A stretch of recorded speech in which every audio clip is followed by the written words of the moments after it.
بسم الله الرحمن الرحيم. ألف لام ميم. ذلك الكتاب لا ريب فيه هدى للمتقين الذين يؤمنون بالغيب ويقيمون الصلاة ومما رزقناهم ينفقون والذين يؤمنون بما أنزل إليك وما أنزل من قبلك وبالآخرة هم يوقنون أولئك على هدى من ربهم وأولئك هم المفلحون. إن الذين كفروا سواء عليهم أأنذرتهم أم لم تنذرهم لا يؤمنون. ختم الله على قلوبهم وعلى سمعهم وعلى أبصارهم غشاوة ولهم عذاب عظيم. ومن الناس من يقول آمنا بالله وباليوم الآخر وما هم بمؤمنين يخادعون الله والذين آمنوا وما يخدعون إلا أنفسهم وما يشعرون. في قلوبهم مرض فزادهم الله مرضا ولهم عذاب أليم بما كانوا يكذبون. وإذا قيل لهم لا تفسدوا في الأرض قالوا إنما نحن مصلحون ألا إنهم هم المفسدون ولكن لا يشعرون. وإذا قيل لهم آمنوا كما آمن الناس قالوا أنؤمن كما آمن السفهاء ألا إنهم هم السفهاء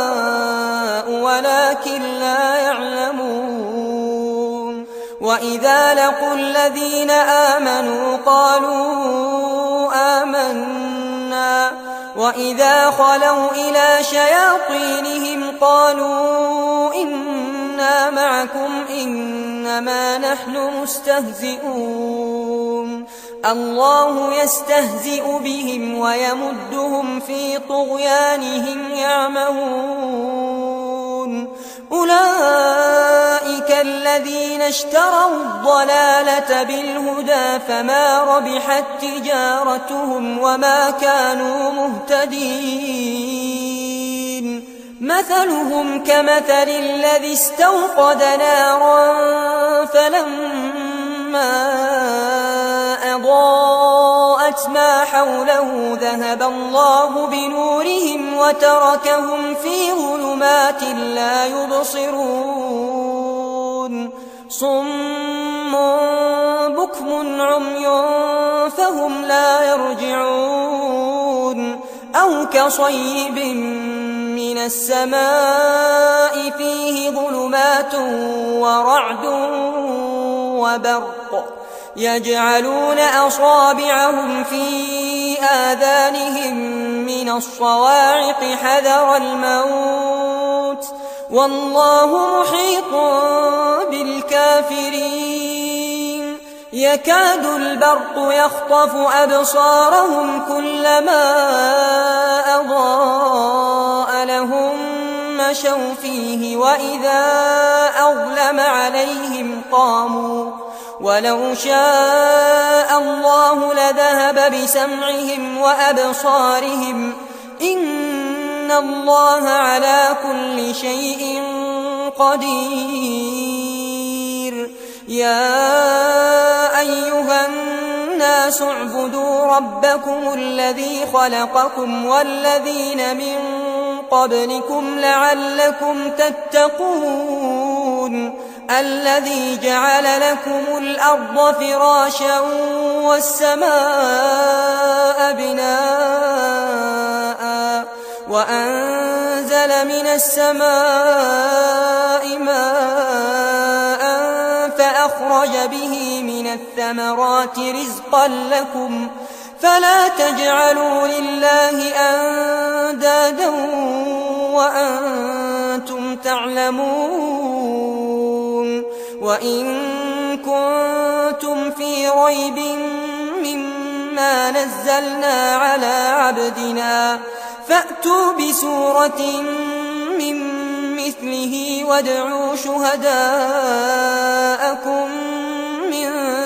دون الله إن كنتم صادقين فإن لم تفعلوا ولن تفعلوا فاتقوا النار التي وقودها الناس والحجارة أعدت للكافرين وبشر الذين آمنوا وعملوا الصالحات أن لهم جنات تجري من تحتها الأنهار كلما رزقوا منها من ثمرة رزقا قالوا هذا الذي رزقنا من قبل وأتوا به متشابها ولهم فيها أزواج مطهرة وهم فيها خالدون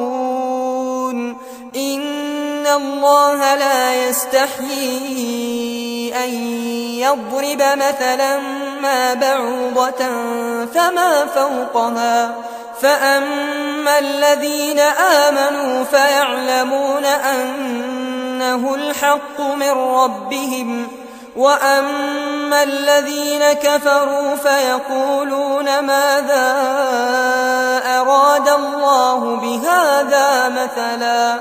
يضل به كثيرا ويهدي به كثيرا وما يضل به إلا الفاسقين الذين ينقضون عهد الله من بعد ميثاقه ويقطعون ما أمر الله به أن يوصل ويفسدون في الأرض أولئك هم الخاسرون كيف تكفرون بالله وكنتم أمواتا فأحياكم ثم يميتكم ثم يحييكم ثم إليه ترجعون هو الذي خلق لكم ما في الأرض جميعا ثم استوى إلى السماء فسواهن 7 سماوات وهو بكل شيء عليم وإذ قال ربك للملائكة إني جاعل في الأرض خليفة قالوا أتجعل فيها من يفسد فيها ويسفك الدماء ونحن نسبح بحمدك ونقدس لك قال إني أعلم ما لا تعلمون وعلم آدم الأسماء كلها ثم عرضهم على الملائكة فقال أنبئوني بأسماء هؤلاء إن كنتم صادقين قالوا سبحانك لا علم لنا إلا ما علمتنا إنك أنت العليم الحكيم قال يا آدم أنبئهم بأسمائهم فلما فأنبأهم بأسمائهم قال ألم أقل لكم إني أعلم غيب السماوات والأرض وأعلم ما تبدون وما كنتم تكتمون وإذ قلنا للملائكة اسجدوا لآدم فسجدوا إلا إبليس أبى واستكبر وكان من الكافرين وقلنا يا آدم اسكن أنت وزوجك الجنة وكلا منها رغدا حيث شئتما ولا تقربا هذه الشجرة فتكونا من الظالمين فأزلهما الشيطان عنها فأخرجهما مما كانا فيه وقلنا اهبطوا بعضكم لبعض عدو ولكم في الأرض مستقر ومتاع إلى حين فتلقى آدم من ربه كلمات فتاب عليه إنه هو التواب الرحيم قلنا اهبطوا منها جميعا فإما يأتينكم مني هدى فمن تبع هداي فلا خوف عليهم ولا هم يحزنون والذين كفروا وكذبوا بآياتنا أولئك أصحاب النار هم فيها خالدون يا بني إسرائيل اذكروا نعمتي التي أنعمت عليكم وأوفوا بعهدي أوف بعهدكم وإياي فارهبون وآمنوا بما أنزلت مصدقا لما معكم ولا تكونوا أول كافر به ولا تشتروا بآياتي ثمنا قليلا وإياي فاتقون ولا تلبسوا الحق بالباطل وتكتموا الحق وأنتم تعلمون وأقيموا الصلاة وآتوا الزكاة واركعوا مع الراكعين أتأمرون الناس بالبر وتنسون أنفسكم وأنتم تتلون الكتاب أفلا تعقلون واستعينوا بالصبر والصلاة وإنها لكبيرة إلا على الخاشعين الذين يظنون أنهم ملاقو ربهم وأنهم إليه راجعون يا بني إسرائيل اذكروا نعمتي التي أنعمت عليكم وأني فضلتكم على العالمين واتقوا يوما لا تجزي نفس عن نفس شيئا ولا يقبل منها شفاعة ولا يؤخذ منها عدل ولا هم ينصرون وإذ نجيناكم من آل فرعون يسومونكم سوء العذاب يذبحون أبناءكم ويستحيون نساءكم وفي ذلكم بلاء من ربكم عظيم وإذ فرقنا بكم البحر فأنجيناكم وأغرقنا آل فرعون وأنتم تنظرون وإذ واعدنا موسى 40 ليلة ثم اتخذتم العجل من بعده وأنتم ظالمون ثم عفونا عنكم من بعد ذلك لعلكم تشكرون وإذ آتينا موسى الكتاب والفرقان لعلكم تهتدون وإذ قال موسى لقومه يا قوم إنكم ظلمتم أنفسكم باتخاذكم العجل فتوبوا إلى بارئكم فاقتلوا أنفسكم ذلكم خير لكم عند بارئكم فتاب عليكم إنه هو التواب الرحيم وإذ قلتم يا موسى لن نؤمن لك حتى نرى الله جهرة فأخذتكم الصاعقة وأنتم تنظرون ثم بعثناكم من بعد موتكم لعلكم تشكرون وظللنا عليكم الغمام وأنزلنا عليكم المن والسلوى كلوا من طيبات ما رزقناكم وما ظلمونا ولكن كانوا أنفسهم يظلمون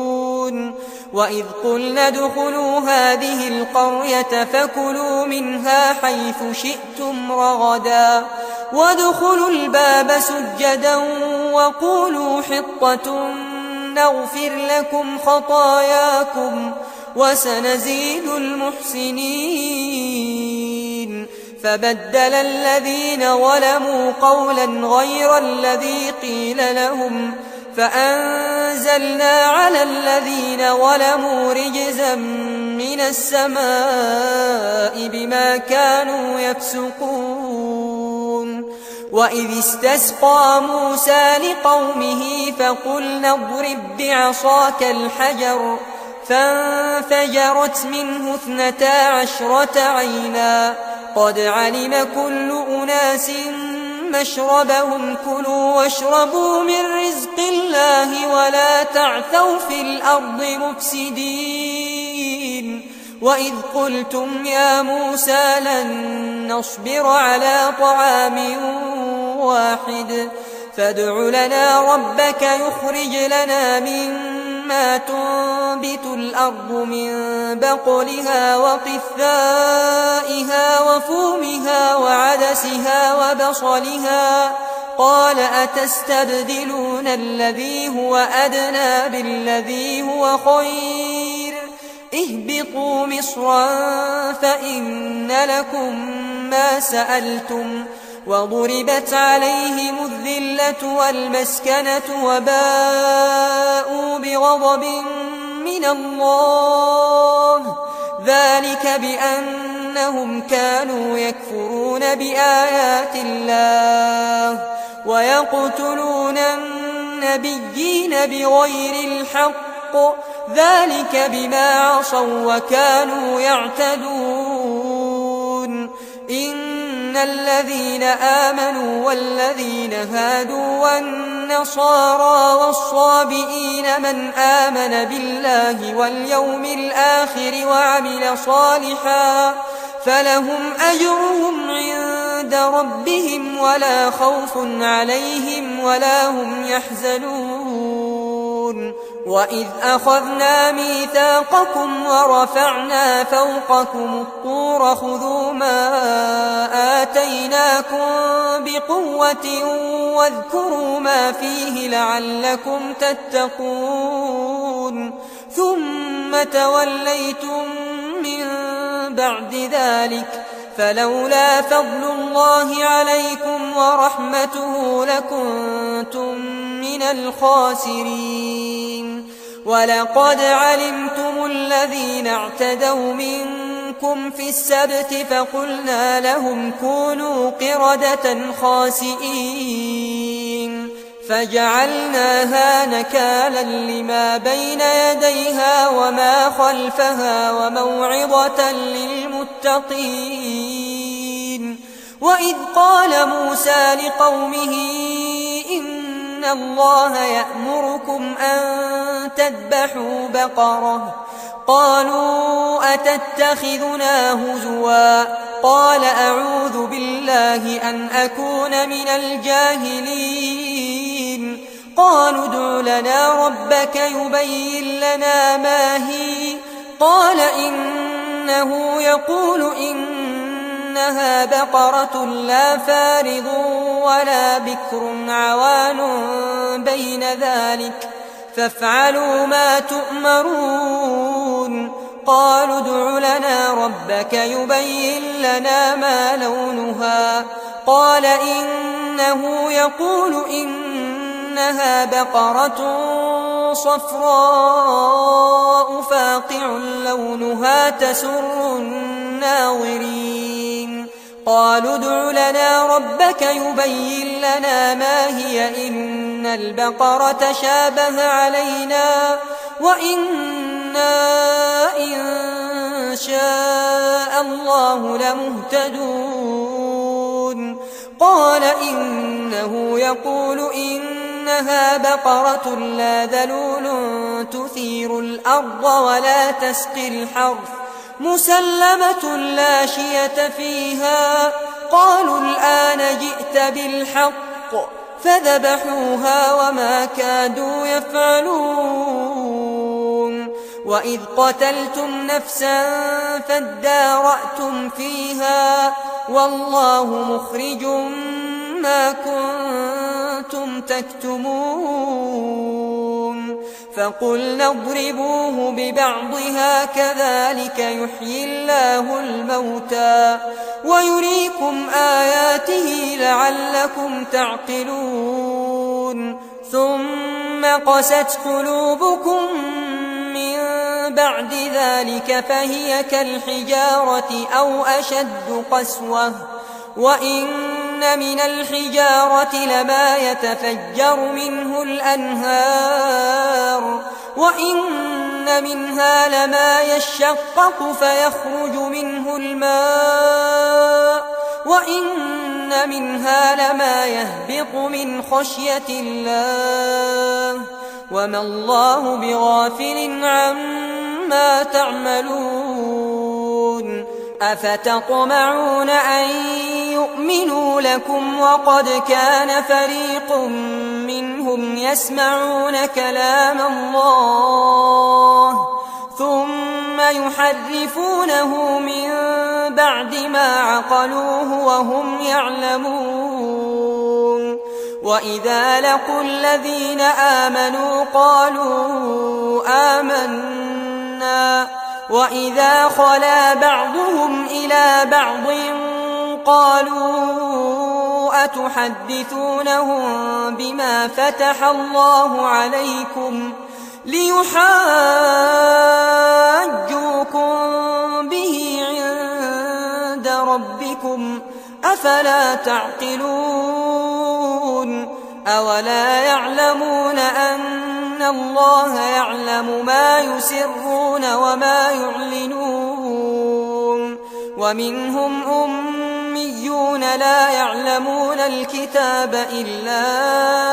أماني وإن هم إلا يظنون. فويل للذين يكتبون الكتاب بأيديهم ثم يقولون هذا من عند الله ليشتروا به ثمنا قليلا فويل لهم مما كتبت أيديهم وويل لهم مما يكسبون. وقالوا لن تمسنا النار إلا أياما معدودة قل أتخذتم عند الله عهدا فلن يخلف الله عهده أم تقولون على الله ما لا تعلمون. بلى من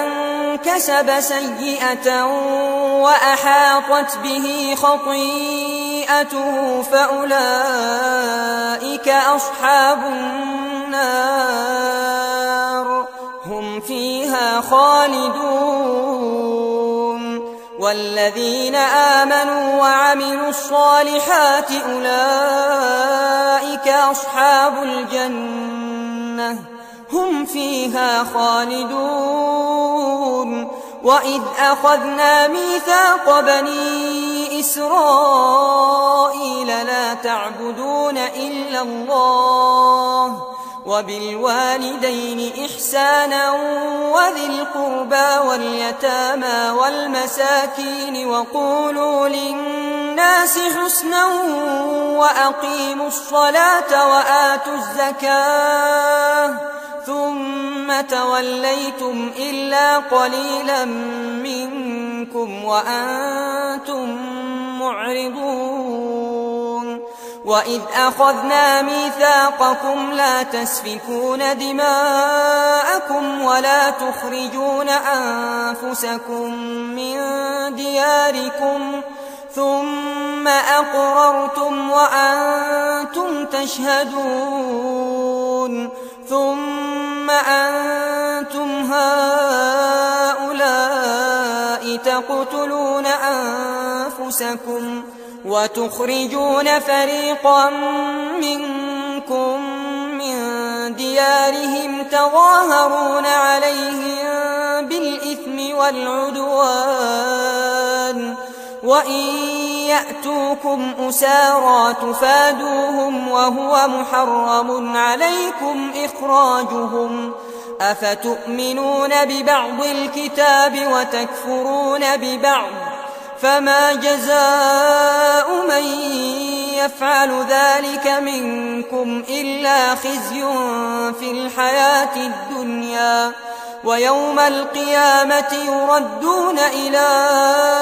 أشد العذاب وما الله بغافل عما تعملون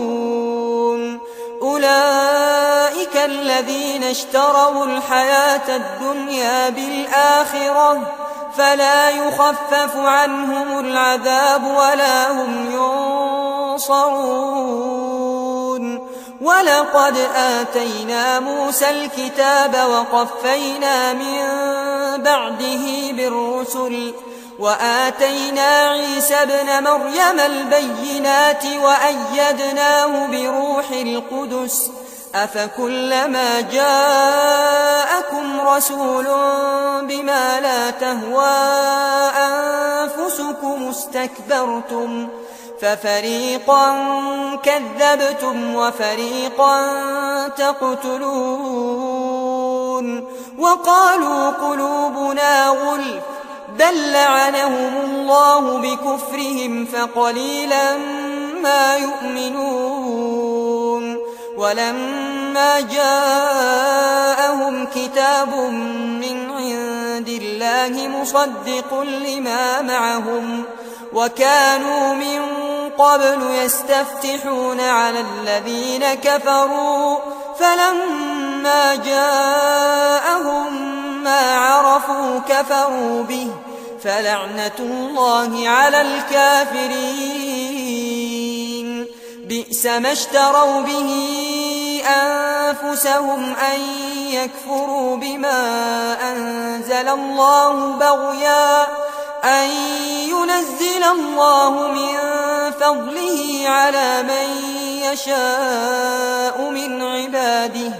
فباءوا بغضب على غضب وللكافرين عذاب مهين وإذا قيل لهم آمنوا بما أنزل الله قالوا نؤمن بما أنزل علينا ويكفرون بما وراءه وهو الحق مصدقا لما معهم قل فلم تقتلون أنبياء الله من قبل إن كنتم مؤمنين ولقد جاءكم موسى بالبينات ثم اتخذتم العجل من بعده وأنتم ظالمون وإذ أخذنا ميثاقكم ورفعنا فوقكم الطور خذوا ما آتيناكم بقوة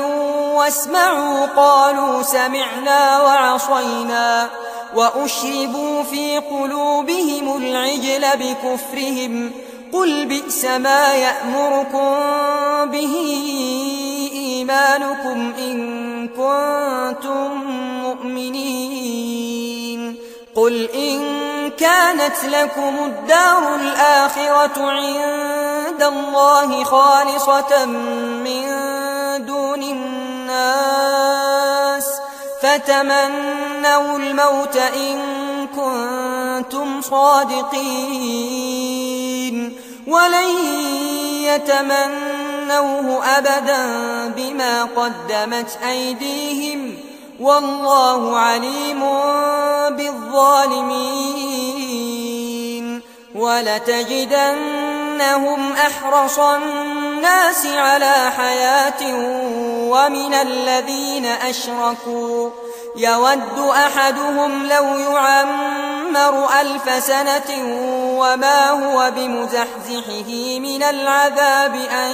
يعمر والله بصير بما يعملون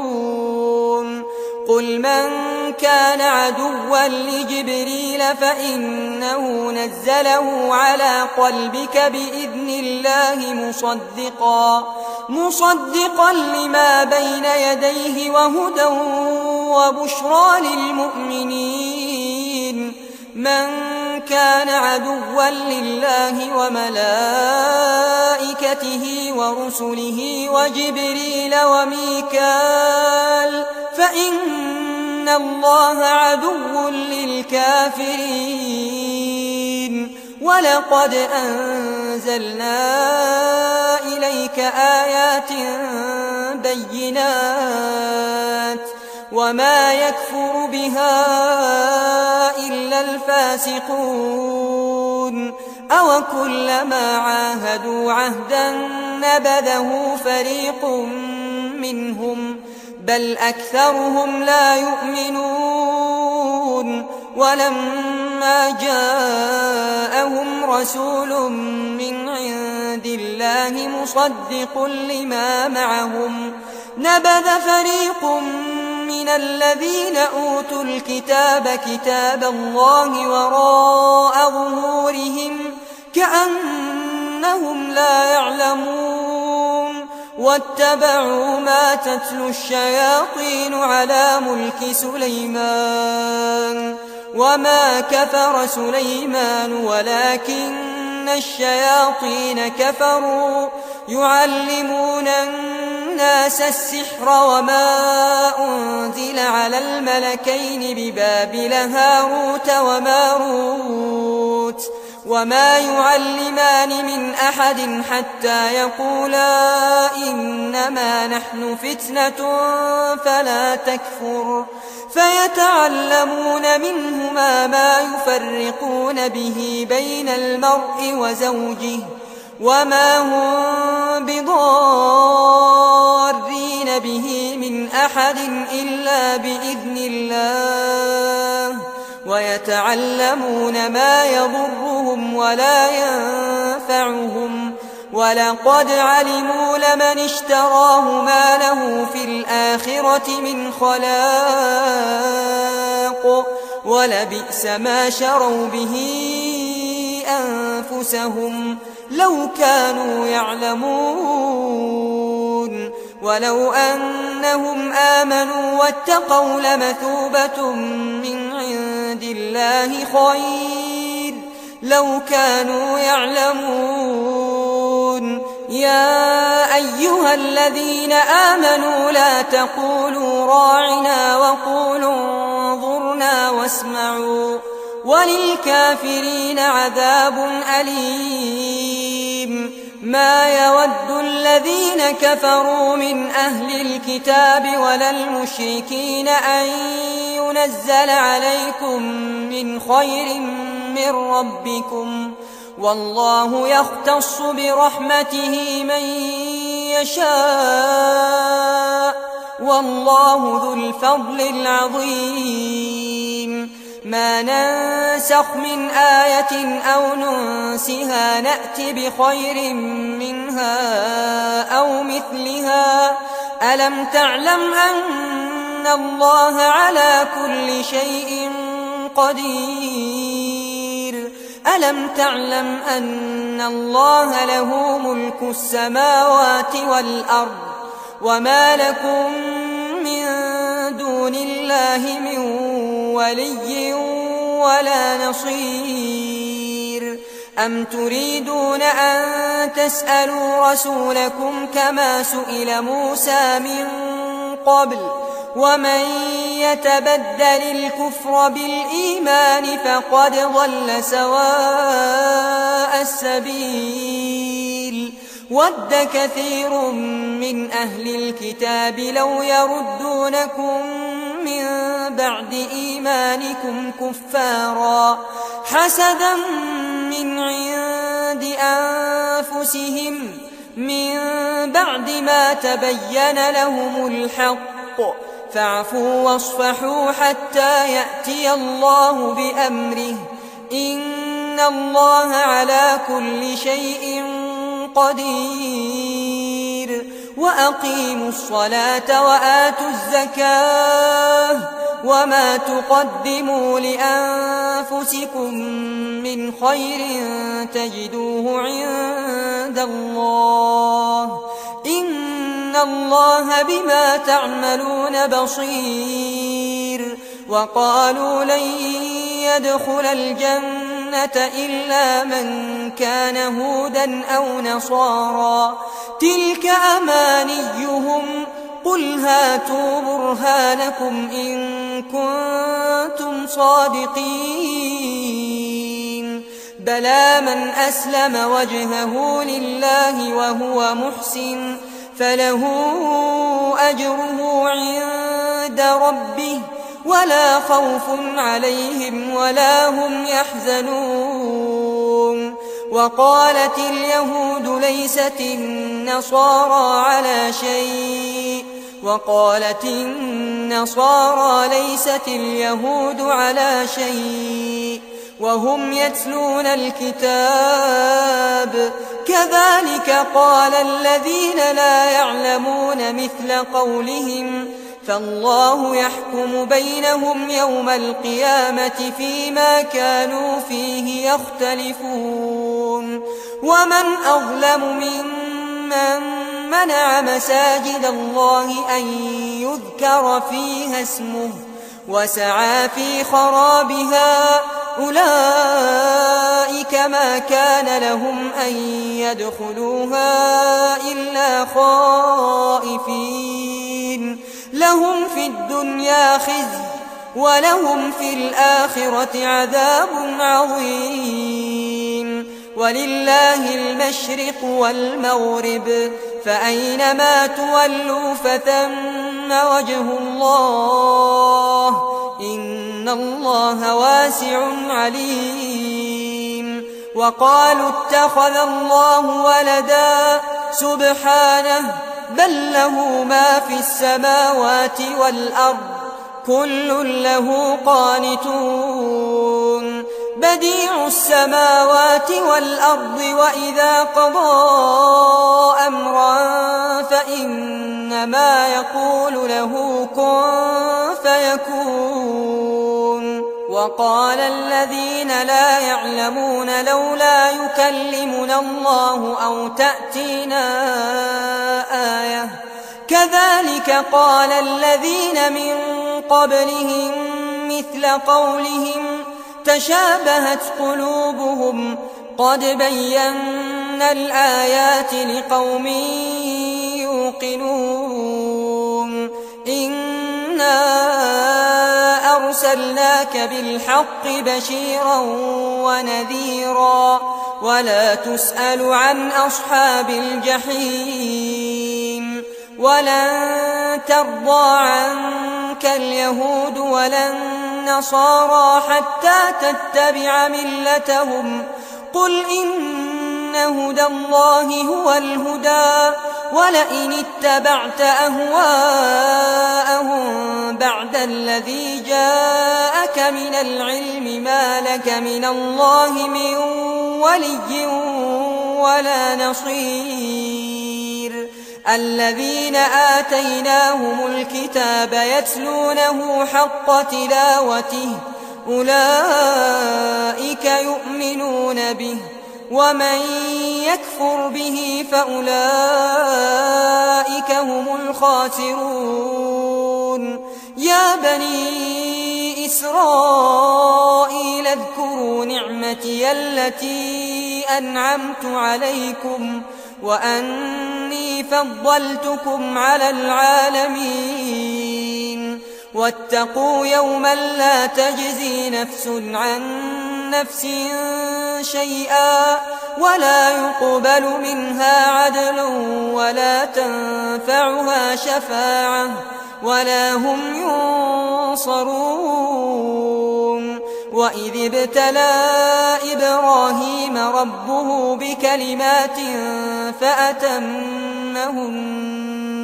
قال إني جاعلك للناس إماما قال ومن ذريتي قال لا ينال عهد الظالمين وإذ جعلنا البيت مثابة للناس وأمنا واتخذوا من مقام إبراهيم مصلى وعهدنا إلى إبراهيم وإسماعيل أن طهرا بيتي للطائفين والعاكفين والركع السجود وإذ قال إبراهيم رب اجعل هذا بلدا آمنا وارزق أهله من الثمرات من آمن منهم بالله واليوم الآخر قال ومن كفر فأمتعه قليلا ثم أضطره إلى عذاب النار وبئس المصير وإذ يرفع إبراهيم القواعد من البيت وإسماعيل ربنا تقبل منا إنك أنت السميع العليم ربنا واجعلنا مسلمين لك ومن ذريتنا أمة مسلمة لك وأرنا مناسكنا وتب علينا إنك أنت التواب الرحيم ربنا وابعث فيهم رسولا منهم يتلو عليهم آياتك ويعلمهم الكتاب والحكمة ويزكيهم إنك أنت العزيز الحكيم ومن يرغب عن ملة إبراهيم إلا من سفه نفسه ولقد اصطفيناه في الدنيا وإنه في الآخرة لمن الصالحين إذ قال له ربه أسلم قال أسلمت لرب العالمين ووصى بها إبراهيم بنيه ويعقوب يا بني إن الله اصطفى لكم الدين فلا تموتن إلا وأنتم مسلمون أم كنتم شهداء إذ حضر يعقوب الموت إذ قال لبنيه ما تعبدون من بعدي قالوا نعبد إلهك وإله آبائك إبراهيم وإسماعيل وإسحاق إلها واحدا ونحن له مسلمون تلك أمة قد خلت لها ما كسبت ولكم ما كسبتم ولا تسألون عما كانوا يعملون وقالوا كونوا هودا أو نصارى تهتدوا قل بل ملة إبراهيم حنيفا وما كان من المشركين قولوا آمنا بالله وما أنزل إلينا وما أنزل إلى إبراهيم وإسماعيل وإسحاق ويعقوب والأسباط وما أوتي موسى وعيسى وما أوتي النبيون من ربهم لا نفرق بين أحد منهم ونحن له مسلمون فإن آمنوا بمثل ما آمنتم به فقد اهتدوا وإن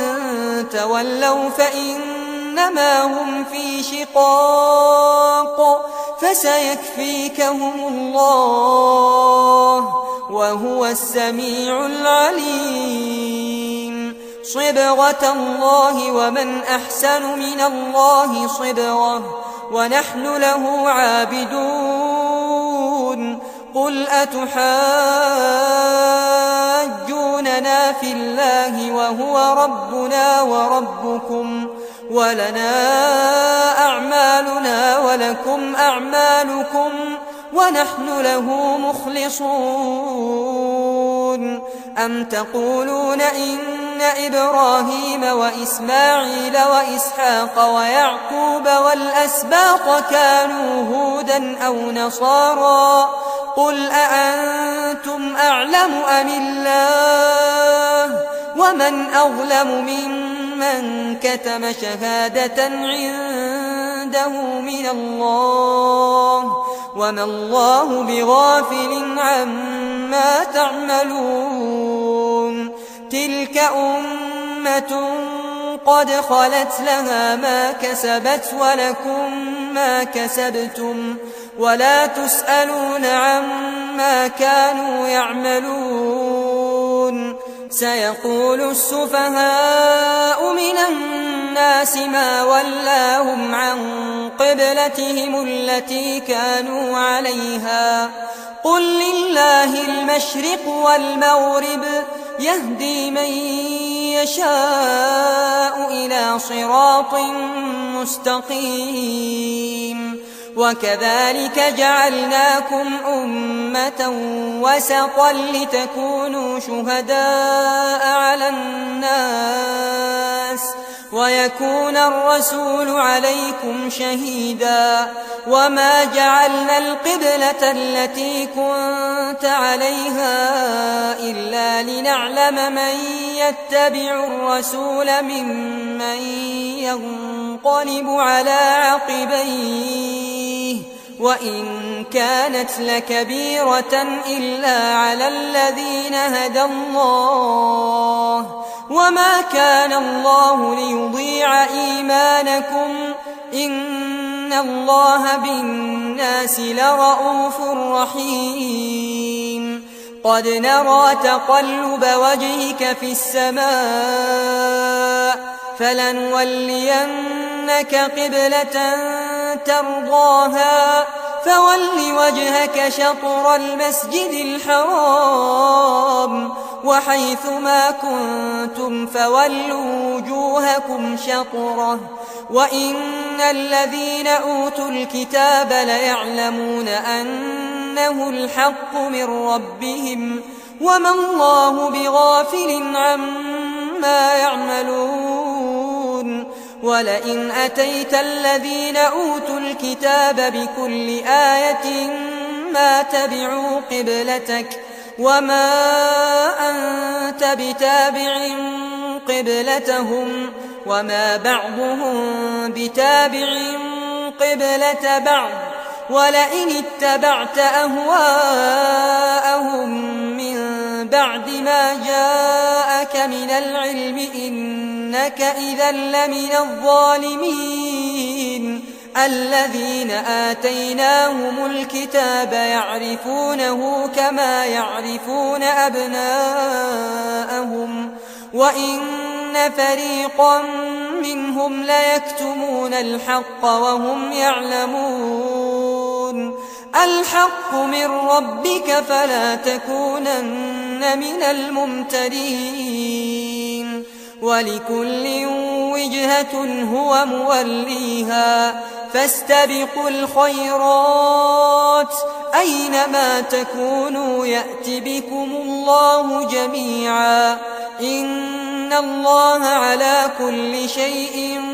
قدير ومن حيث خرجت فول وجهك شطر المسجد الحرام وإنه للحق من ربك وما الله بغافل عما تعملون ومن حيث خرجت فول وجهك شطر المسجد الحرام وحيث ما كنتم فولوا وجوهكم شطره لئلا يكون للناس عليكم حجة إلا الذين ظلموا منهم فلا تخشوهم واخشوني ولأتم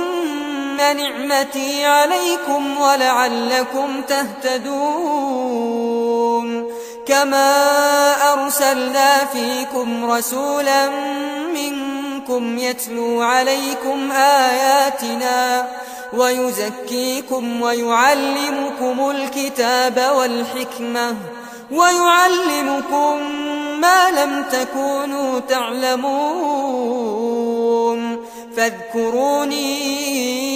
أذكركم واشكروا لي ولا تكفرون يا أيها الذين آمنوا استعينوا بالصبر والصلاة إن الله مع الصابرين ولا تقولوا لمن يقتل في سبيل الله أموات بل أحياء ولكن لا تشعرون ولنبلونكم بشيء من الخوف والجوع ونقص من الأموال والأنفس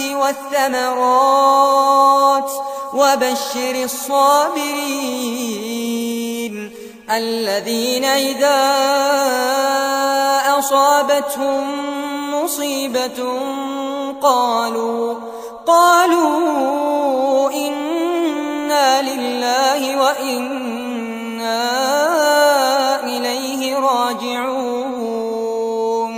أولئك عليهم صلوات من ربهم ورحمة وأولئك هم المهتدون إن الصفا والمروة من شعائر الله فمن حج البيت أو اعتمر فلا جناح عليه أن يطوف بهما ومن تطوع خيرا فإن الله شاكر عليم إن الذين يكتمون ما أنزلنا من البينات والهدى من بعد ما بيناه للناس في الكتاب أولئك يلعنهم الله ويلعنهم اللاعنون إلا الذين تابوا وأصلحوا وبينوا فأولئك أتوب عليهم وأنا التواب الرحيم إن الذين كفروا وماتوا وهم كفار أولئك عليهم لعنة الله والملائكة والناس أجمعين خالدين فيها لا يخفف عنهم العذاب ولا هم ينظرون وإلهكم إله واحد لا إله إلا هو الرحمن الرحيم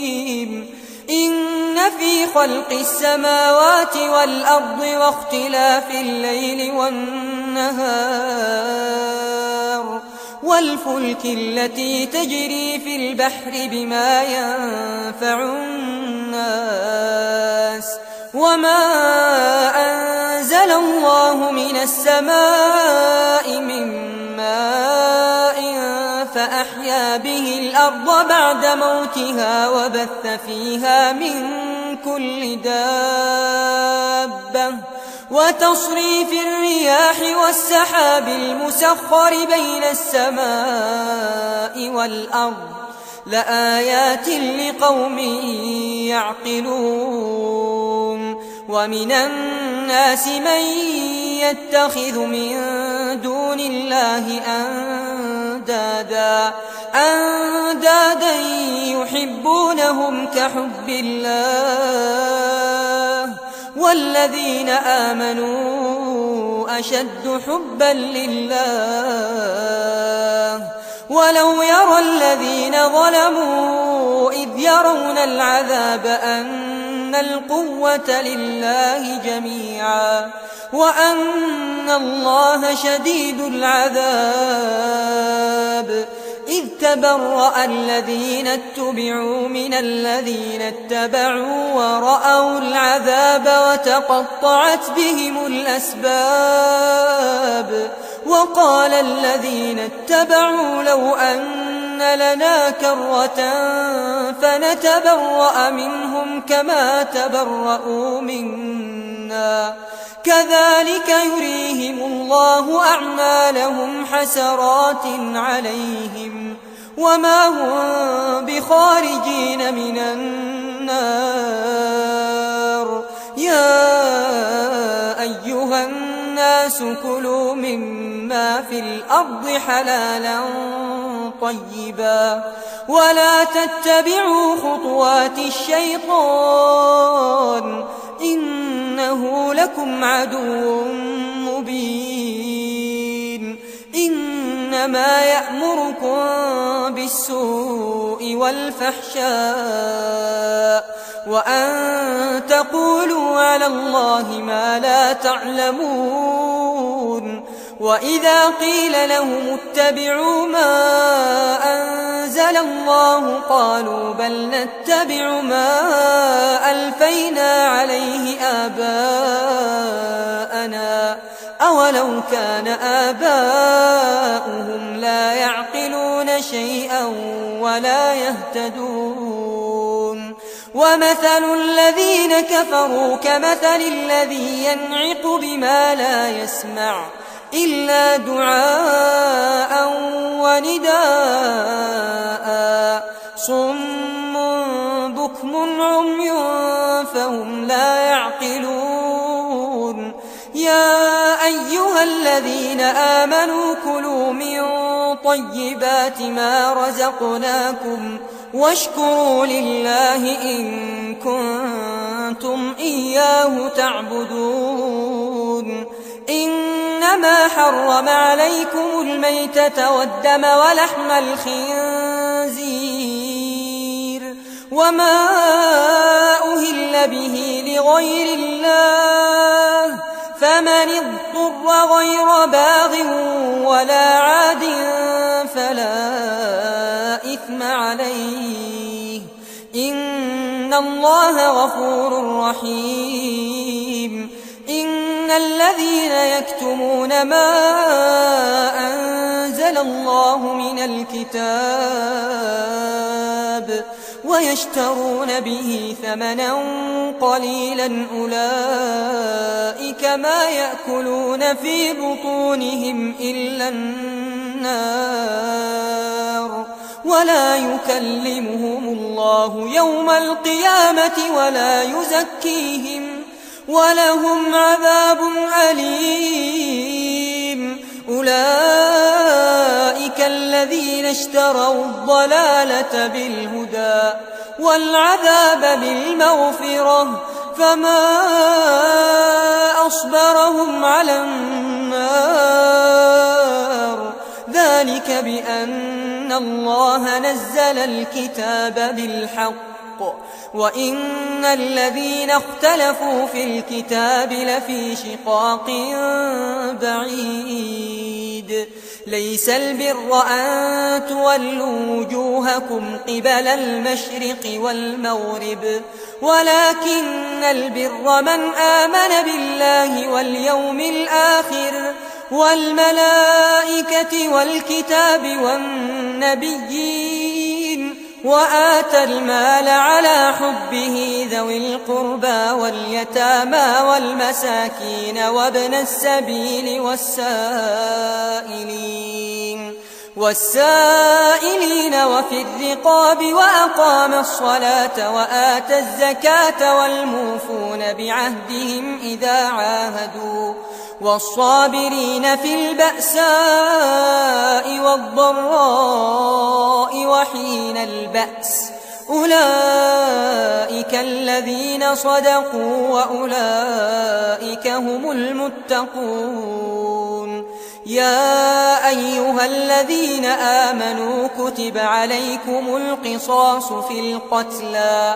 الحر بالحر والعبد بالعبد والأنثى بالأنثى فمن عفي له من أخيه شيء فاتباع بالمعروف وأداء إليه بإحسان ذلك تخفيف من ربكم ورحمة فمن اعتدى بعد ذلك فله عذاب أليم ولكم في القصاص حياة يا أولي الألباب لعلكم تتقون كتب عليكم إذا حضر أحدكم الموت إن ترك خيرا الوصية للوالدين والأقربين بالمعروف حقا على المتقين فمن بدله بعدما سمعه فإنما إثمه على الذين يبدلونه إن الله سميع عليم فمن خاف من موص جنفا أو إثما فأصلح بينهم فلا إثم عليه إن الله غفور رحيم يا أيها الذين آمنوا كتب عليكم الصيام كما كتب على الذين من قبلكم لعلكم تتقون أياما معدودات فمن كان منكم مريضا أو على سفر فعدة من أيام أخر وعلى الذين يطيقونه فدية طعام مسكين فمن تطوع خيرا فهو خير له وأن تصوموا خير لكم إن كنتم تعلمون شهر رمضان الذي أنزل فيه القرآن هدى للناس وبينات من الهدى والفرقان فمن شهد منكم الشهر فليصم ومن كان مريضا أو على سفر فعدة من أيام أخر يريد الله بكم اليسر ولا يريد بكم العسر ولتكملوا العدة ولتكبروا الله على ما هداكم ولعلكم تشكرون وإذا سألك عبادي عني فإني قريب أجيب دعوة الداع إذا دعان فليستجيبوا لي وليؤمنوا بي لعلهم يرشدون أحل لكم ليلة الصيام الرفث إلى نسائكم هن لباس لكم وأنتم لباس لهم علم الله أنكم كنتم تختانون أنفسكم فتاب عليكم وعفى عنكم فالآن باشروهن وابتغوا ما كتب الله لكم وكلوا واشربوا حتى يتبين لكم الخيط الأبيض من الخيط الأسود من الفجر ثم أتموا الصيام إلى الليل ولا تباشروهن وأنتم عاكفون في المساجد تلك حدود الله فلا تقربوها كذلك يبين الله آياته للناس لعلهم يتقون ولا تأكلوا أموالكم بينكم بالباطل وتدلوا بها إلى الحكام لتأكلوا فريقا من أموال الناس بالإثم وأنتم تعلمون يسألونك عن الأهلة قل هي مواقيت للناس والحج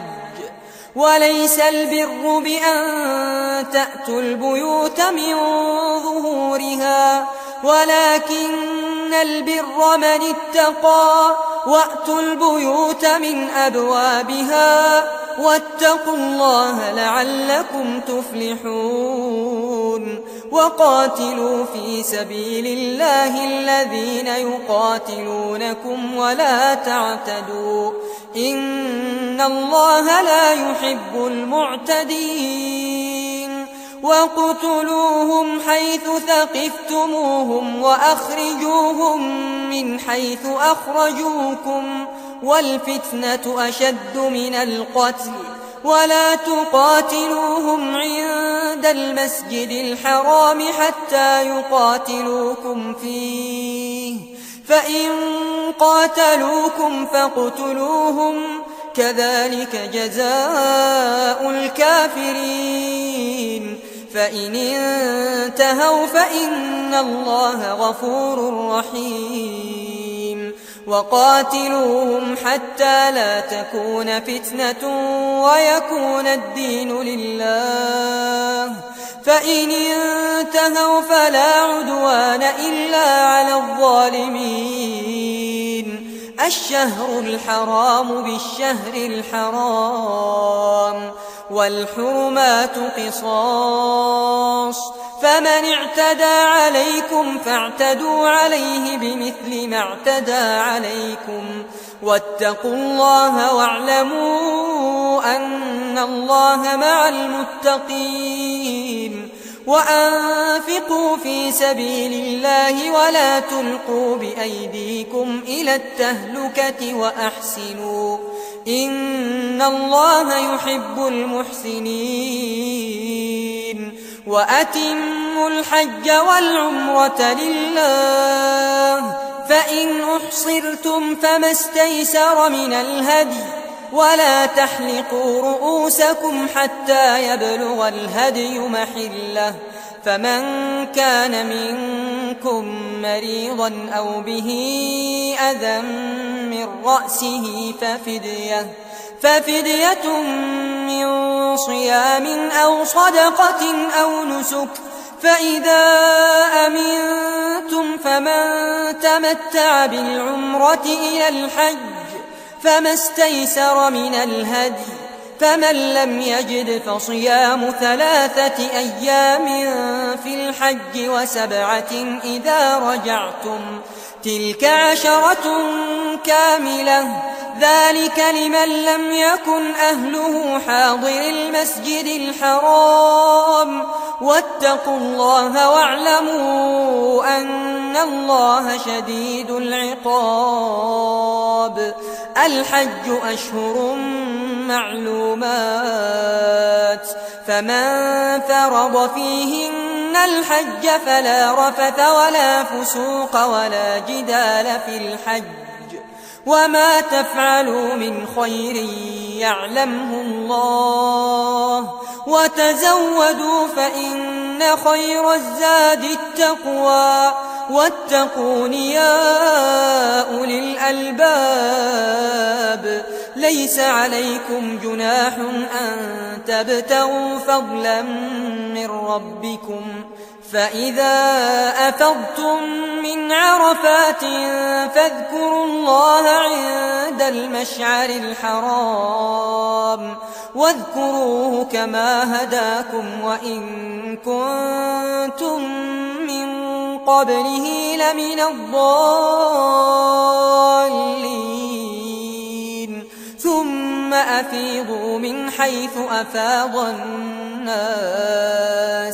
واستغفروا الله إن الله غفور رحيم فإذا قضيتم مناسككم فاذكروا الله كذكركم آباءكم أو أشد ذكرا فمن الناس من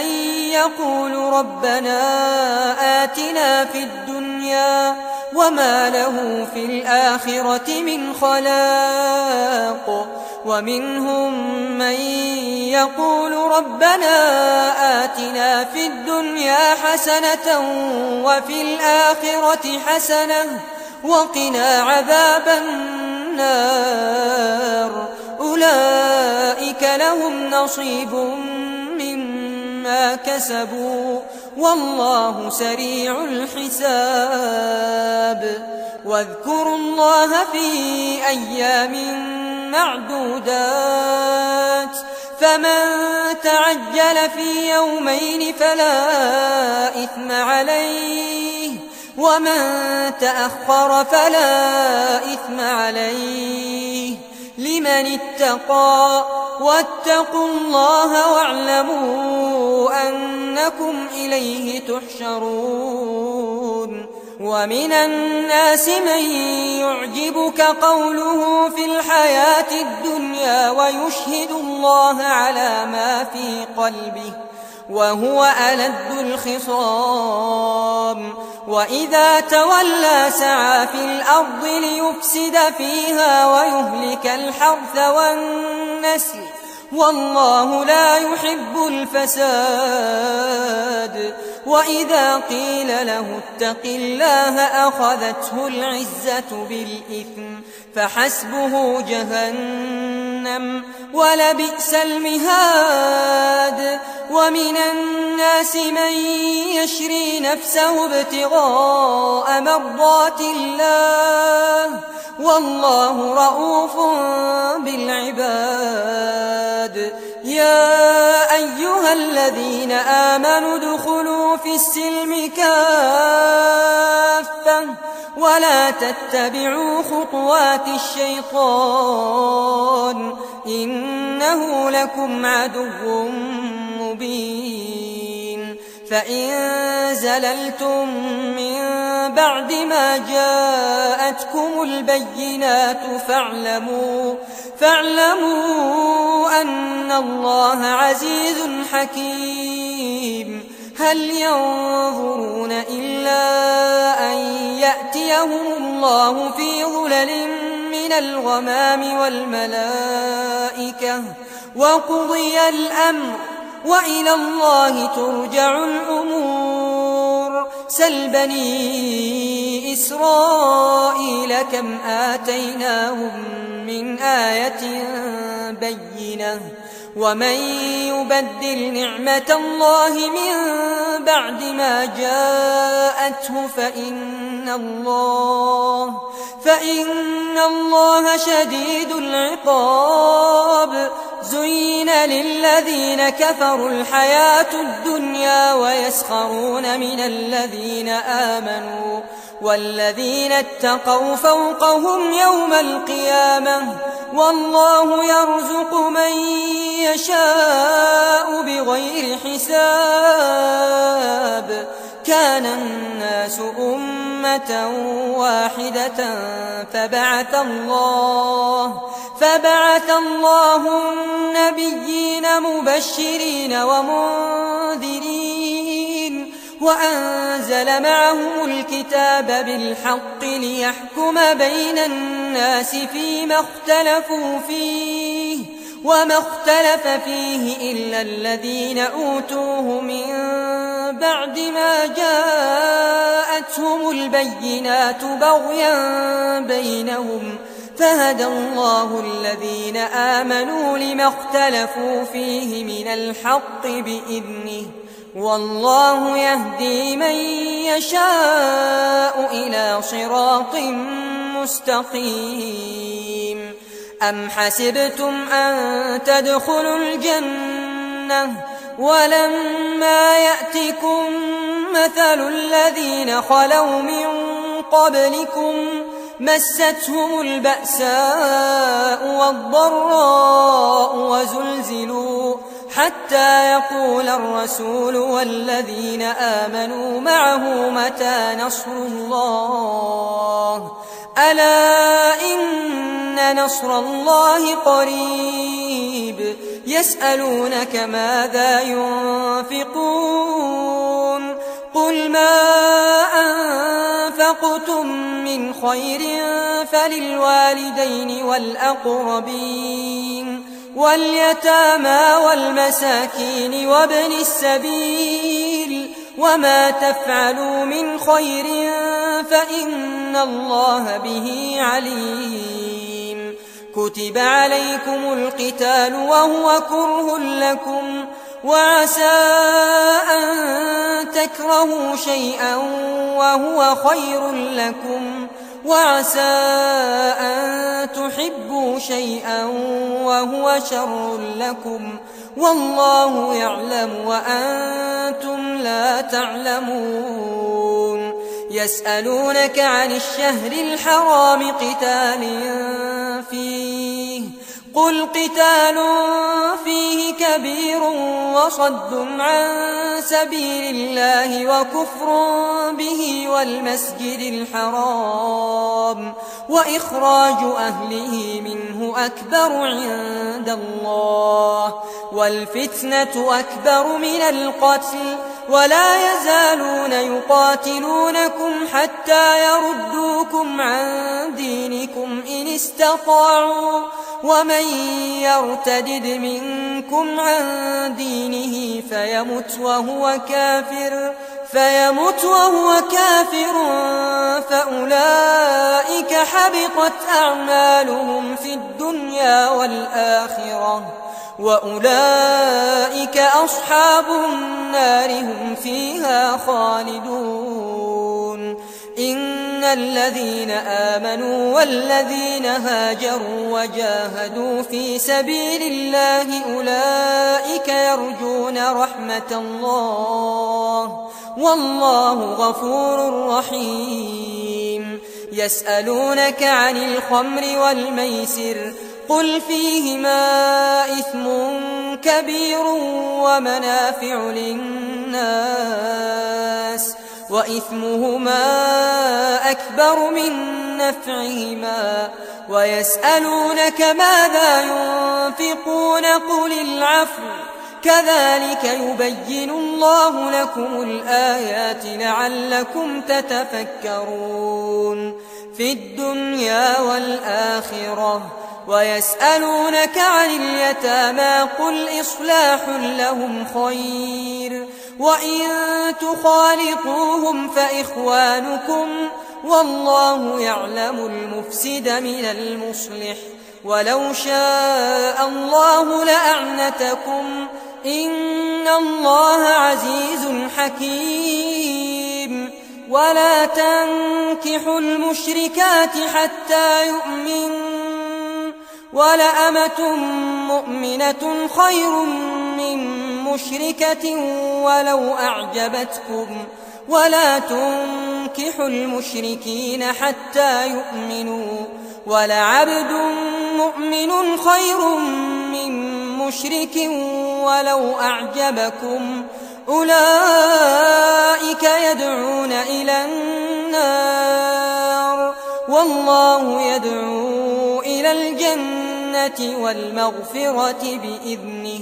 ويبين آياته للناس لعلهم يتذكرون ويسألونك عن المحيض قل هو أذى فاعتزلوا النساء في المحيض ولا تقربوهن حتى يطهرن فإذا تطهرن فأتوهن من حيث أمركم الله إن الله يحب التوابين ويحب المتطهرين نساؤكم حرث لكم فأتوا حرثكم أنى شئتم وقدموا لأنفسكم واتقوا الله واعلموا أنكم ملاقوه وبشر المؤمنين ولا تجعلوا الله عرضة لأيمانكم أن تبروا وتتقوا وتصلحوا بين الناس والله سميع عليم لا يؤاخذكم الله باللغو في أيمانكم ولكن يؤاخذكم بما كسبت قلوبكم والله غفور حليم للذين يؤلون من نسائهم تربص 4 أشهر فإن فاءوا فإن الله غفور رحيم وإن عزموا الطلاق فإن الله سميع عليم والمطلقات يتربصن بأنفسهن 3 قروء ولا يحل لهن أن يكتمن ما خلق الله في أرحامهن إن كن يؤمن بالله واليوم الآخر وبعولتهن أحق بردهن في ذلك إن أرادوا إصلاحا ولهن مثل الذي عليهن بالمعروف وللرجال عليهن درجة والله عزيز حكيم الطلاق 2 فإمساك بمعروف أو تسريح بإحسان ولا يحل لكم أن تأخذوا مما آتيتموهن شيئا إلا أن يخافا ألا يقيما حدود الله فإن خفتم ألا يقيما حدود الله فلا جناح عليهما فيما افتدت به تلك حدود الله فلا تعتدوها ومن يتعد حدود الله فأولئك هم الظالمون فإن طلقها فلا تحل له من بعد حتى تنكح زوجا غيره فإن طلقها فلا جناح عليهما أن يتراجعا إن ظنا أن يقيما حدود الله وتلك حدود الله يبينها لقوم يعلمون وإذا طلقتم النساء فبلغن أجلهن فأمسكوهن بمعروف أو سرحوهن بمعروف ولا تمسكوهن ضرارا لتعتدوا ومن يفعل ذلك فقد ظلم نفسه ولا تتخذوا آيات الله هزوا واذكروا نعمة الله عليكم وما أنزل عليكم من الكتاب والحكمة يعظكم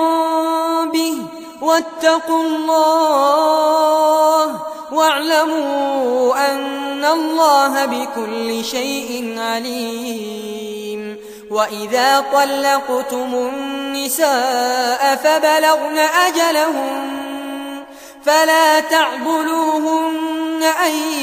ينكحن أزواجهن إذا تراضوا بينهم بالمعروف، ذلك يوعظ به من كان منكم يؤمن بالله واليوم الآخر،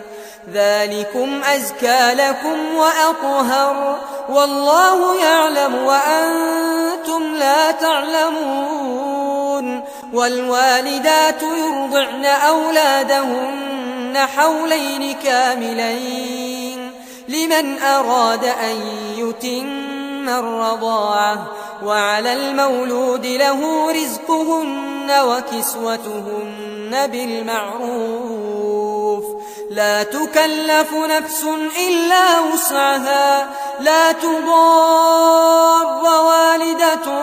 بولدها ولا مولود له بولده، وعلى الوارث مثل ذلك، فإن أرادا فصالا عن تراض منهما وتشاور فلا جناح عليهما. وإن أردتم أن تسترضعوا أولادكم فلا جناح عليكم إذا سلمتم ما آتيتم بالمعروف، واتقوا الله واعلموا أن الله بما تعملون بصير. والذين يتوفون منكم ويذرون أزواجا يتربصن بأنفسهن 4 أشهر وعشرا، فإذا بلغن أجلهن فلا جناح عليكم فيما فعلن في أنفسهن بالمعروف، والله بما تعملون خبير. ولا جناح عليكم فيما عرضتم به من خطبة النساء أو أكننتم في أنفسكم، علم الله أنكم ستذكرونهن ولكن لا تواعدوهن سرا إلا أن تقولوا قولا معروفا، ولا تعزموا عقدة النكاح حتى يبلغ الكتاب أجله،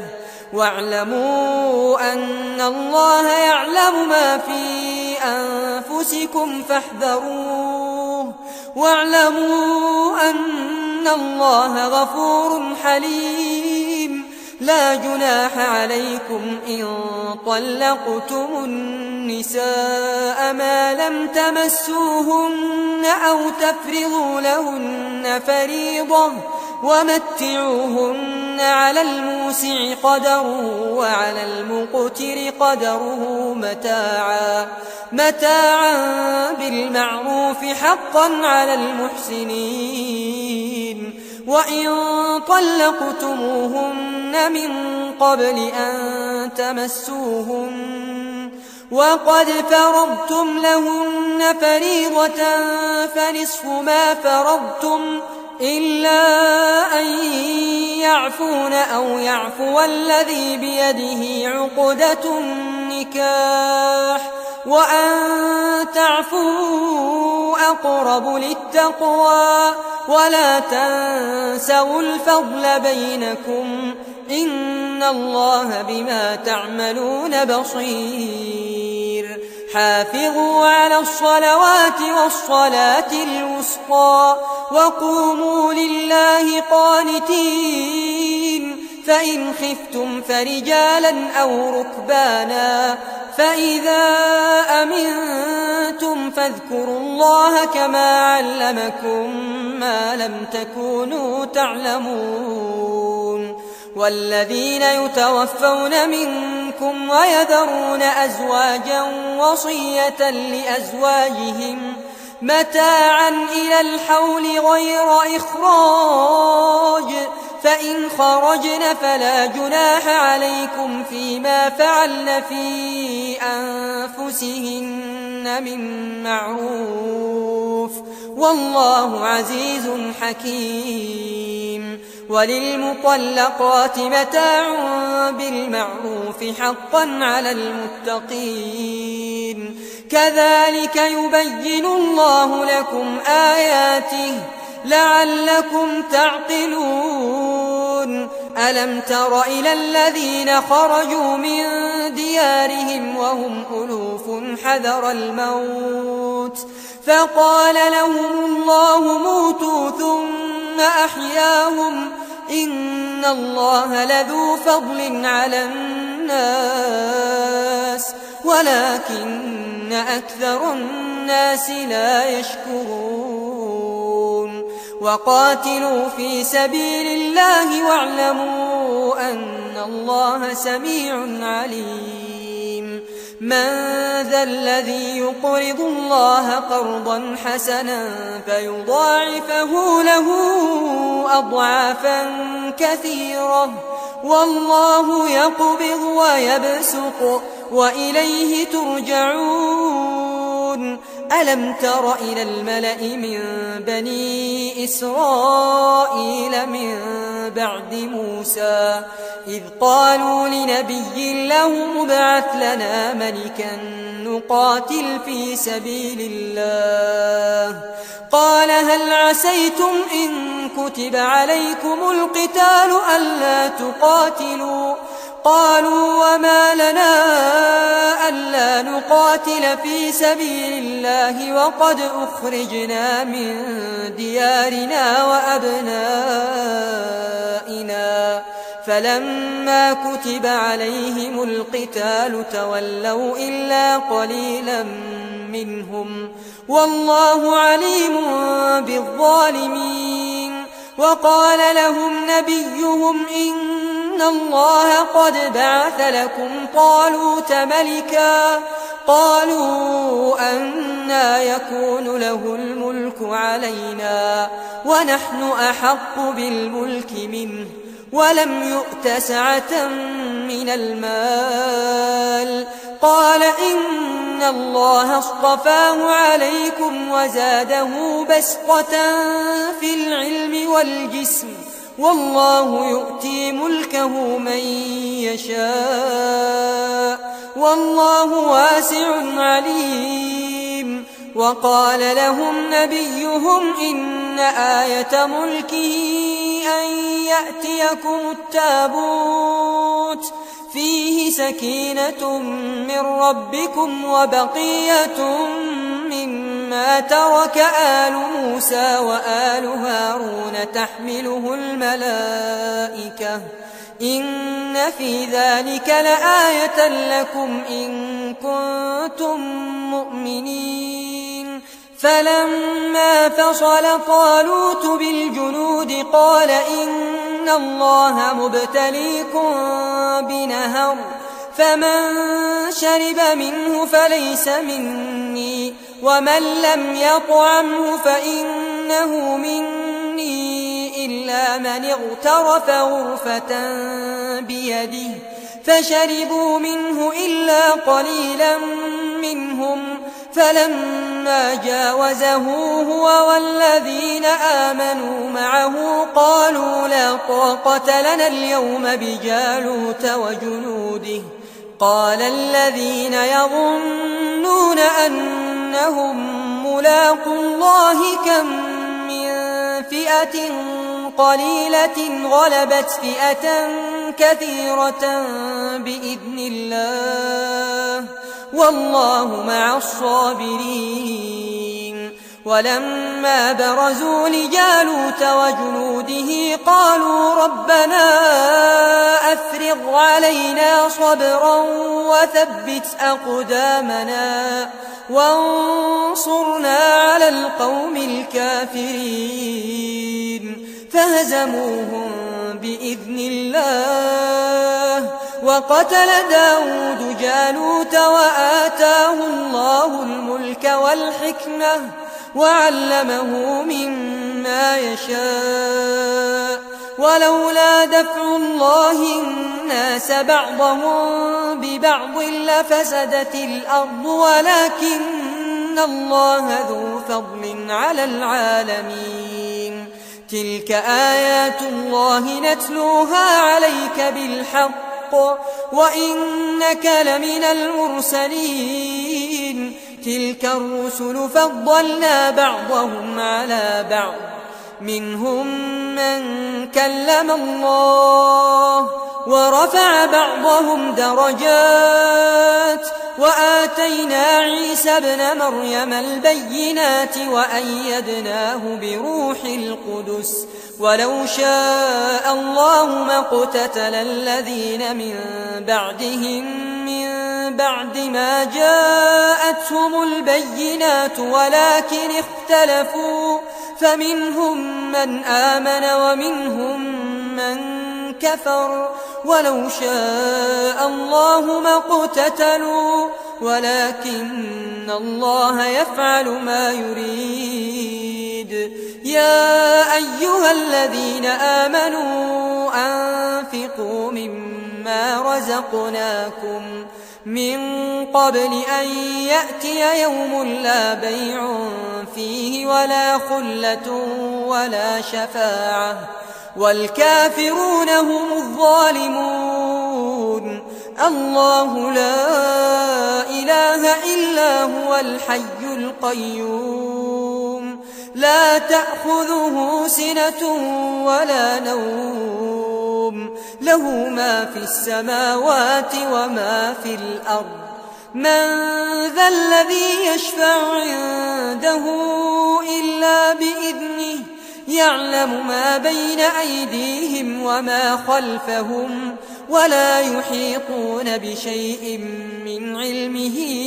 إلا بما شاء وسع كرسيه السماوات والأرض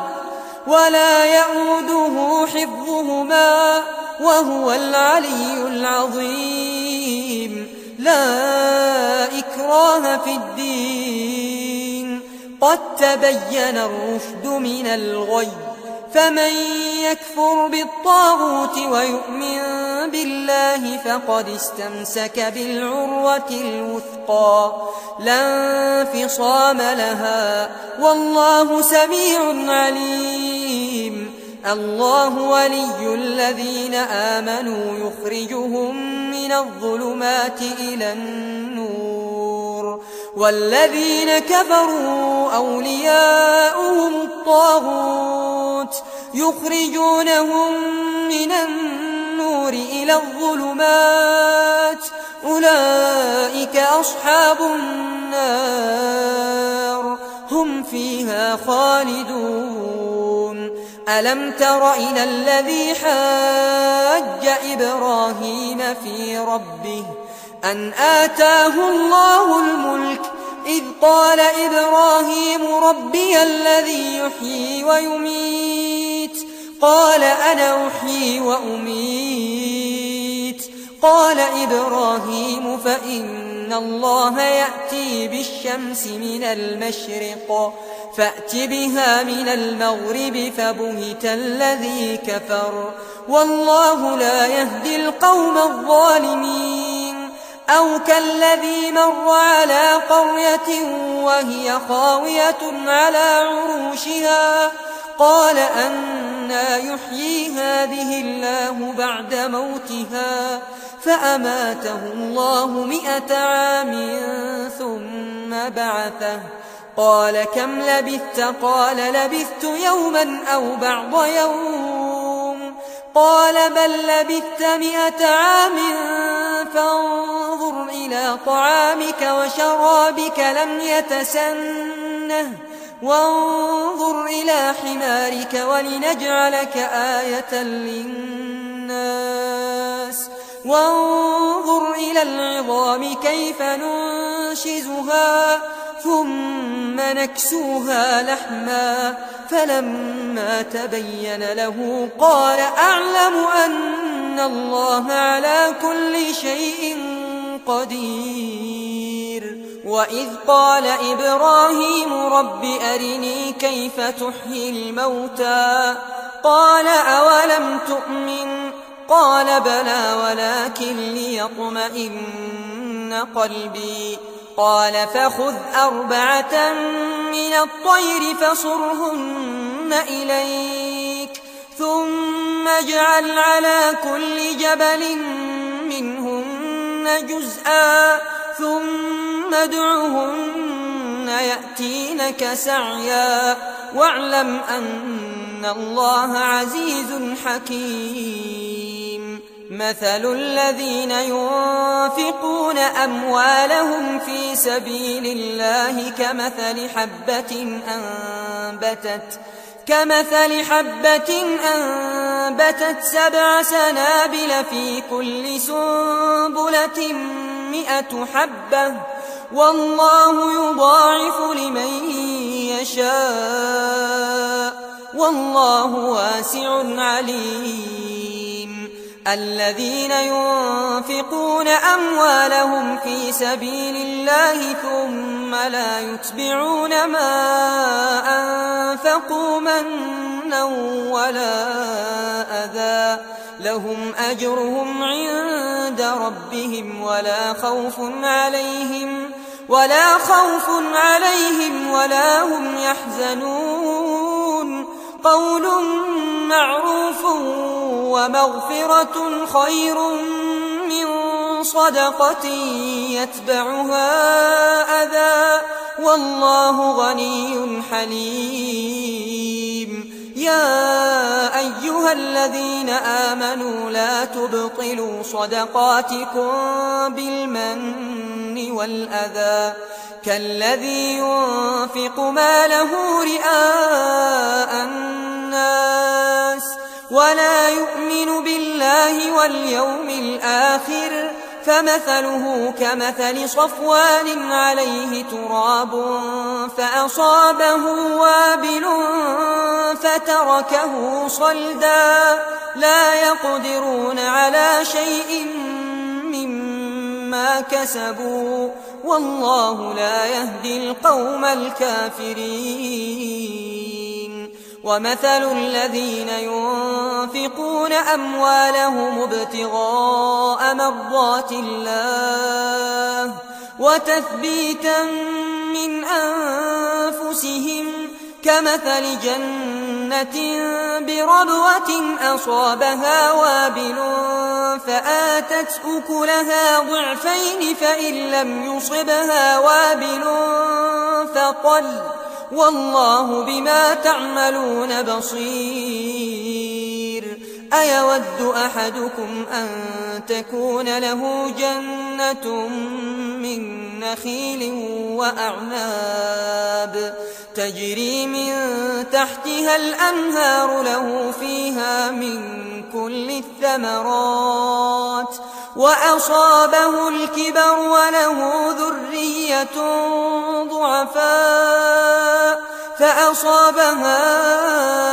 إعصار فيه نار فاحترقت كذلك يبين الله لكم الآيات لعلكم تتفكرون. يا أيها الذين آمنوا أنفقوا من طيبات ما كسبتم ومما أخرجنا لكم من الأرض ولا تيمموا الخبيث منه تنفقون ولستم بآخذيه إلا أن تغمضوا فيه واعلموا أن الله غني حميد. الشيطان يعدكم الفقر ويأمركم بالفحشاء والله يعدكم مغفرة منه وفضلا والله واسع عليم. يؤتي الحكمة من يشاء ومن يؤت الحكمة فقد أوتي خيرا كثيرا وما يذكر إلا أولو الألباب وما أنفقتم من نفقة أو نذرتم من نذر فإن الله يعلمه وما للظالمين من أنصار إن تبدوا الصدقات فنعما هي وإن تخفوها وتؤتوها الفقراء فهو خير لكم ويكفر عنكم من سيئاتكم والله بما تعملون خبير ليس عليك هداهم ولكن الله يهدي من يشاء وما تنفقوا من خير فلأنفسكم وما تنفقون إلا ابتغاء وجه الله وما تنفقوا من خير يوفى إليكم وأنتم لا تظلمون للفقراء الذين أحصروا في سبيل الله لا يستطيعون ضربا في الأرض يحسبهم الجاهل أغنياء من التعفف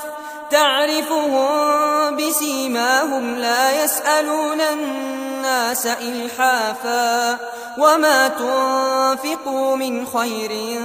فإن الله به عليم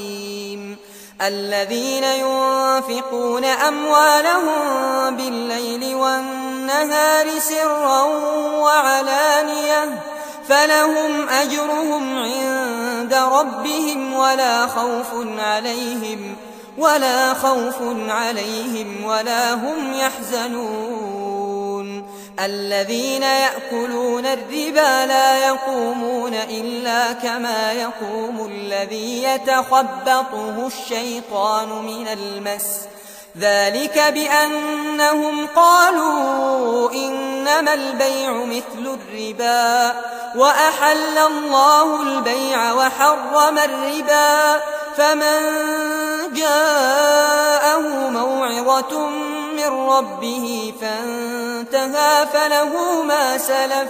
وأمره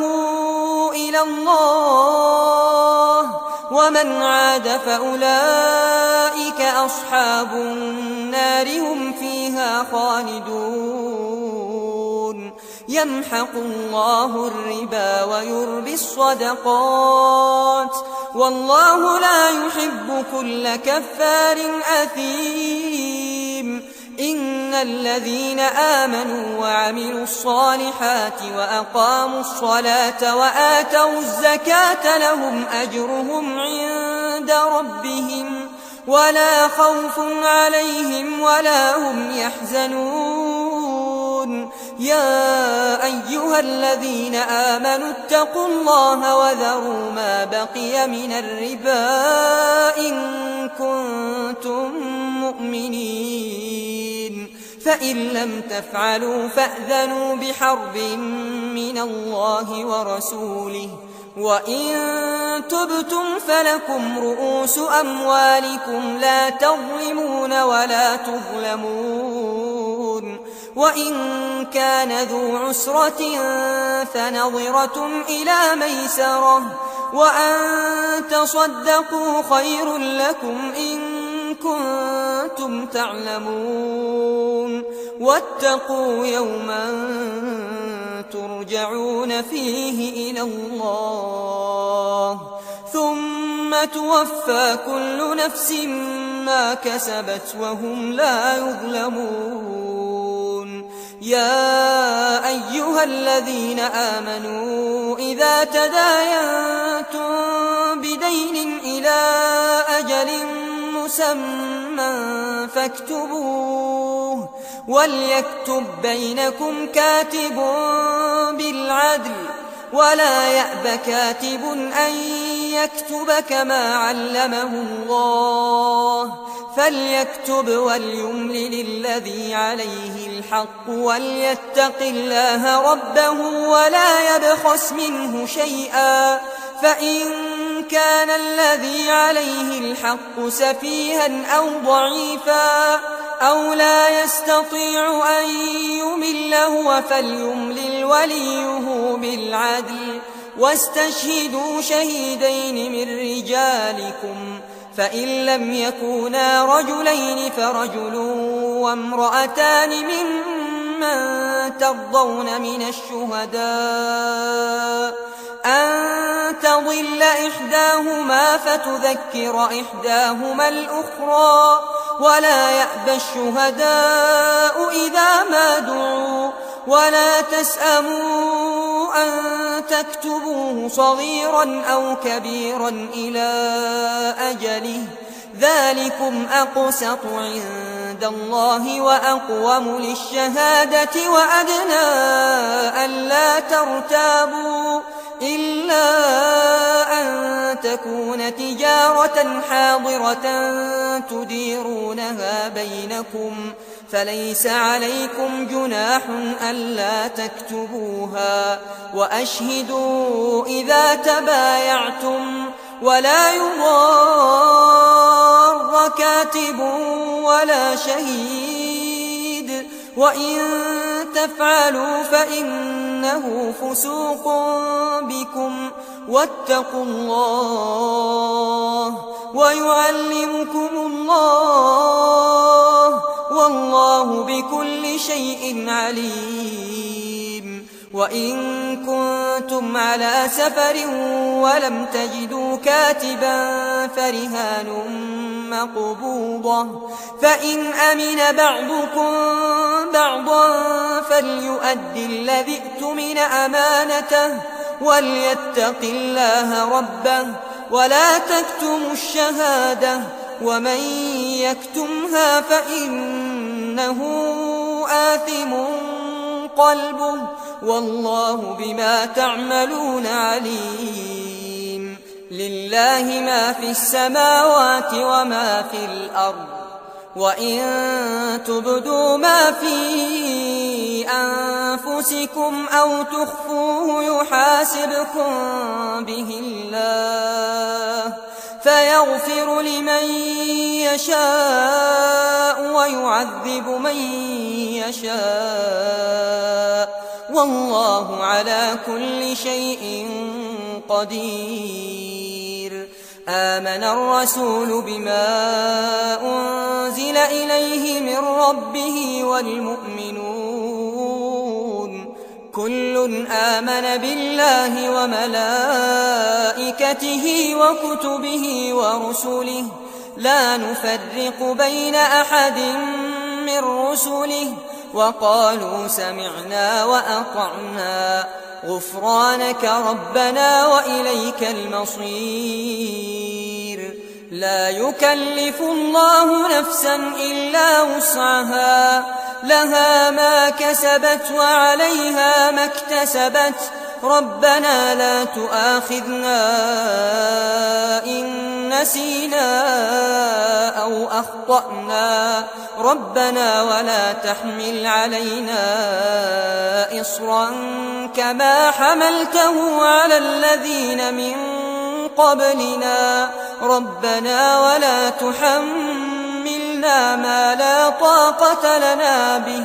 واعف عنا واغفر لنا وارحمنا، أنت مولانا فانصرنا على القوم الكافرين.